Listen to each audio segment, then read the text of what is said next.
Hey ladies, it's Jen. I'm coming to you from my closet yet again, and this is just a quiet space for me, so we'll kind of make this a thing for now. Maybe find your closet or quiet space, and I'd love to get your feedback about a few thoughts that I've had over the last couple of weeks. I've always considered myself to be a really self-confident person, and I pride myself, I guess, in not being intimidated by other people or circumstances. And over the last few weeks, I have identified a few emotions. So if you're watching this later, I'm in the middle of quarantine. So that's where we are right now. And it's created a lot of quiet time and space for me personally. I know for other people, it's created a lot of busyness and hecticness. And I'm hearing from other moms saying things like, I'm working full time, I'm homeschooling my kids, I'm trying to provide dinner for them, and I'm failing at every single thing. And I was just kind of getting to where some of those emotions might be stemming from. For me, I think that some of my aggravation over the last couple of weeks with people, and these are kind of some new emotions that I've noticed. Let's talk about the moms with schedules, the journals, and the perfect cupcakes that they made on Easter. It looks literally better than what we could get at a local bakery. Holy moly. The coworker suggesting we send care packages to all of our customers. Okay, when do you find time? The wife who's committed to making only gluten-free, dairy-free, fat-free meals for their family. The person who's getting in the best shape of their life.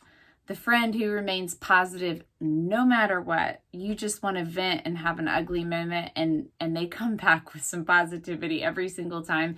Or how about the outlandish opinions and diverse thinking about this whole quarantine thing? Stay at home, don't stay at home, constitutional, unconstitutional, just all the variants of opinions, and how it has stirred my own emotion has been crazy to me.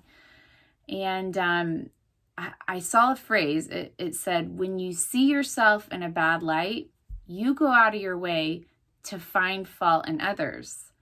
So I thought, okay, so what's happening here is I'm feeling guilty, or I'm feeling ashamed about how I am handling this. I'm not handling this. Like, I have not organized every drawer in my house, and I'm not going to start doing it.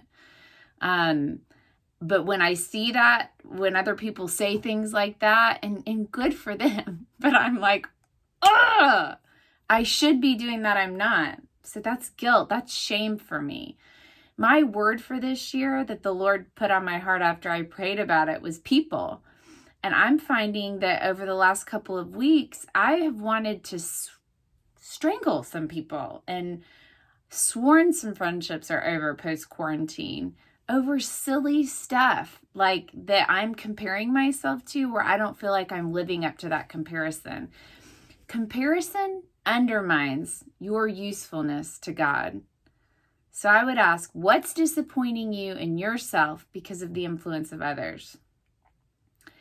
Every weakness, you have an opportunity for God to show his strength in your life.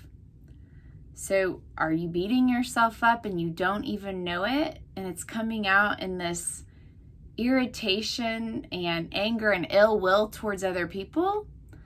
So I went to Target several years ago when my oldest, who's now 14, was, I guess, like 4 probably at the time.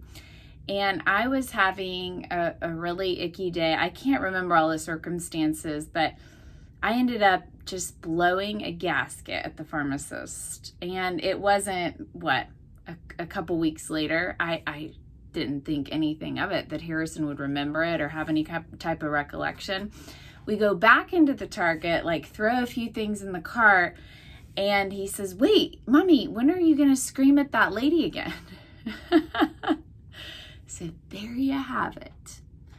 I'm like the screaming crazy lady at Target to the pharmacist, and I just said it out loud. Shame always shrivels when you share it out loud. So talk about it. Talk about it. He who began a good work in you will perfect it until the day of Christ. So I would ask you, and I would ask myself, how is he being made perfect in your weakness? Love y'all.